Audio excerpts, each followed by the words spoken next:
Subscribe to our channel. Pour un dossier, mais celui-là, s'il s'avère être vrai, vous êtes vraiment pas prêt.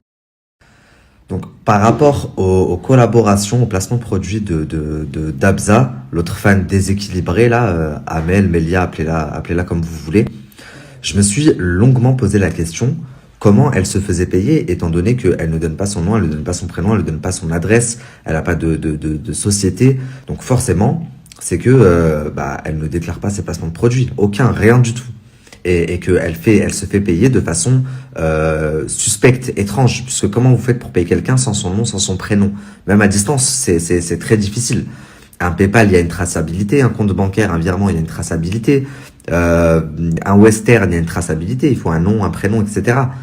Au-delà de ça, je me suis aussi beaucoup demandé comment se fait-il que certaines marques cautionnent ses agissements, son harcèlement, sa diffamation et la fassent travailler, collaborent avec elle. Et d'autant plus que c'est des marques avec lesquelles je collaborais avant. Moi, aujourd'hui, je fais presque plus de placement de produits, c'est volontaire. C'est pas parce que les marques, elles veulent plus collaborer avec moi.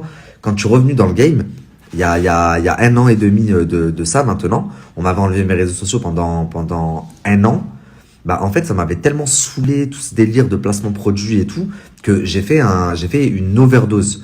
Maintenant, j'en fais de temps en temps, et encore, c'est que à des gens que je connais. Je commence à reprendre petit à petit. Mais c'est pas de ça que je vis. Et je pense que tout le monde le sait, tout le monde le voit. Par contre, certaines marques qu'on m'a envoyées, c'est des marques avec lesquelles je collaborais par le passé. Donc je me suis dit, comment est-ce que, moi je les connais ces marques, comment est-ce qu'elles peuvent accepter sa méchanceté et collaborer avec cette femme? Bah, croyez-moi, maintenant je comprends beaucoup mieux. Et vous allez être choqués, la famille.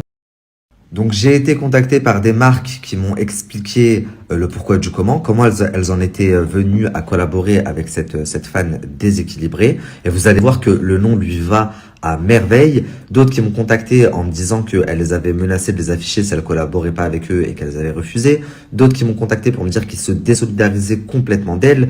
D'autres qui m'ont contacté pour me dire Hamdoulah, j'étais en cours mais du coup je stoppe. Merci de nous avoir ouvert les yeux.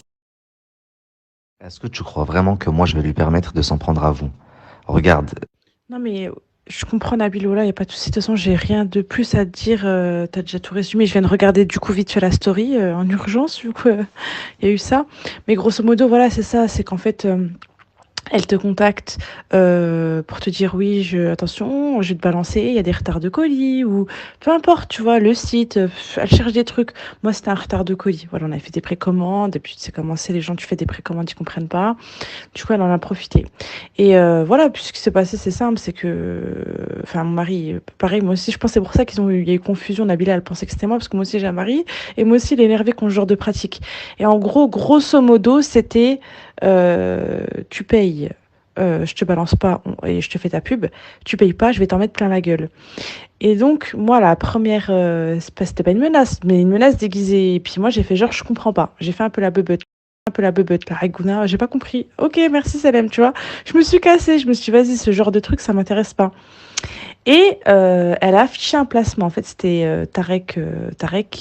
Sa femme, elle faisait la pub sur son Snap et puis elle en a profité pour descendre Tarek Benassia, voilà. Et moi, j'ai pas aimé parce que Camilla Tarek, enfin, on s'entend bien avec eux, etc. Et du coup, je l'ai contacté, je lui ai dit, voilà, ça se fait pas, etc. Pourquoi tu me mets dedans? Elle m'a dit, ben, en grosso modo, t'as pas payé. T'as pas payé, bah, je t'affiche, quoi, comme convenu. Donc, je vais pas te mentir, ce que j'ai fait, sa pub, je crois, elle a 3 000 euros. Donc, tu sais, ça va, elle se fait plutôt plaisir. Donc, 3 000 euros, ce que j'ai fait, c'est que j'ai envoyé un acompte de 1 000 euros pour la calmer. Donc, que j'ai payé, c'était un système bizarre que j'avais jamais fait de ma vie. C'est, tu vas au bureau de tabac, t'envoies des recharges de téléphone, je sais pas trop quoi, tu vois. C'est un truc de recharge que t'envoies des codes. Bref, tu donnes au bureau de tabac 1 000 euros. Du coup, moi, j'ai donné un acompte de 1 000. Et après, ils te donnent plein de tickets qui font 1 000 euros.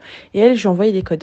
Suite à ça, je vais pas te mentir, moi, je crache jamais dans la soupe. Suite à ça, elle m'a extrêmement bien défendu. Donc dès qu'il y avait quelqu'un qui lui demandait pour les retards de colis, dès qu'il y avait quelqu'un qui demandait pour enfin tout n'importe quoi par rapport à Musc Intime, je vais pas te mentir, elle était réglo et elle défendait, elle disait écoutez, c'est un retard de colis, voilà le SAV de la marque, etc. Et puis pour le reste, est-ce que tu trouves que c'est une marque fiable? Il y a plein de questions comme ça. Elle répondait toujours oui, et puis elle m'envoyait les captures. Donc je vais pas te mentir, pour les 1 000 euros, elle a fait ma défense. Mais j'ai envie de te dire, c'était un peu, j'avais pas trop le choix, quoi, tu vois, c'était un peu ça le truc.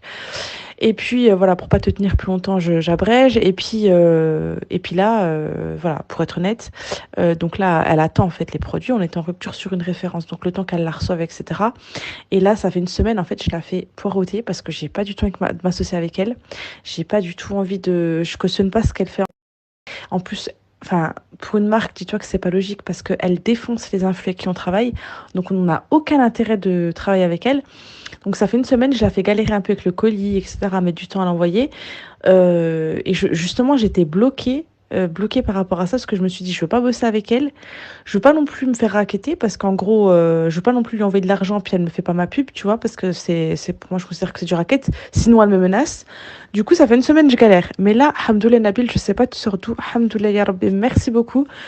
Tu vas me permettre de lui dire que, voilà, vu les, les polémiques autour de son compte, bah, je refuse la collaboration, je m'associe pas à ce genre d'image. Donc merci énormément, tu m'as sauvée parce que voilà, l'ADEME, ça fait une semaine.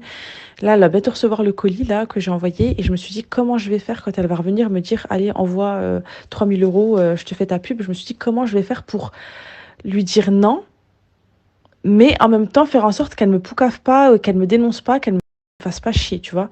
Et donc voilà. Et j'en ai même parlé à une grosse influx. Je lui ai dit voilà, ça me gêne. Je lui en ai parlé. Je lui ai dit voilà, je préfère te dire les choses. Si je travaille pas avec Rabza, je sais pas quoi là, elle m'affiche. Et si je travaille avec elle, elle m'affiche pas. Mais d'un autre côté, ça me fait chier parce que toi, elle te défonce tous les jours en story. Donc je suis extrêmement mal à l'aise, sachant que tu es une de mes meilleures influx. Et elle m'a dit ma chérie, je sais, mais moi aussi, je peux pas trop parler. Voilà, on est tous un peu bloqués, on avait tous peur. Et toi, t'es venu là, j'ai vu ta story, t'as tout pété, Nabil. Subhanallah, c'est un truc de ouf. Là, t'as enfoncé toutes les portes. Là, je te jure, ça, je pense qu'on est plein de marques à être soulagés parce que c'était du racket, en fait. C'était du racket. Donc, tu payes. C'est bien, je te fais ta pub, tu payes pas, t'es morte. Et les gens, ils savent pas, en fait, ces abonnés, elles connaissent pas le vice, en fait, elles connaissent pas les coulisses. Elles savent pas que les marques dont elle fait la promotion, c'est des marques qui sont un peu sous contrainte. Et donc, tant mieux, là, t'as tout explosé, tu l'as def. Et franchement, merci beaucoup, ça me sauve. Et du coup, je vais pouvoir esquiver cette pub. Et ça fait une semaine, j'ai la rouma par rapport à ça. Donc là, c'est nickel. Là, c'est nickel. J'ai pas besoin de. J'aurai la bonne excuse des polémiques autour de son compte. Donc, merci, tu viens de me sauver, la famille. N'hésite pas si tu as une adresse où je peux envoyer un colis. Je vais faire un beau coffret à ta femme. Voilà, c'est la moindre des choses que je te dois. Donc la famille, par rapport à Musc Intime, je sais pas vous, mais moi je suis choqué et je vais pas laisser passer ça, sachant que je vous ai déjà mis deux ou trois marques qui ont témoigné en anonyme en me racontant exactement la même chose, qu'elles les avaient menacées de les afficher si les marques ne collaboraient pas avec elles. Donc là, Musc Intime, c'est une marque reconnue. Qui plus est, il y a quelques années, moi, avant que mes réseaux ne sautent, je collaborais avec son mari. Et quand j'ai commencé à montrer ma femme sur les réseaux sociaux, elle m'avait envoyé un colis aussi, on devait commencer une collaboration, puis mes réseaux ont sauté. Ensuite, je suis revenu dans le game, j'ai arrêté les placements, enfin, je suis revenu 1 an et quelques après, j'ai arrêté les placements de produits pendant un bon moment, et là, je commence tout juste à reprendre, comme je vous ai dit tout à l'heure, mais c'est quelqu'un que je connais, et je me rappelle de nos échanges téléphoniques, enfin, pas elle personnellement, mais avec son mari. C'est des gens dans la religion, ils cherchent des histoires à personne, ils font des business halal, ils cherchent à s'en sortir, et je comprends pas. Je me disais, en fait, là, il y a quelques jours, quand vous m'avez envoyé la liste des sponsors partenaires de Dabza, comment est-ce que eux, ils peuvent cautionner ce qu'elle fait et collaborer avec elle?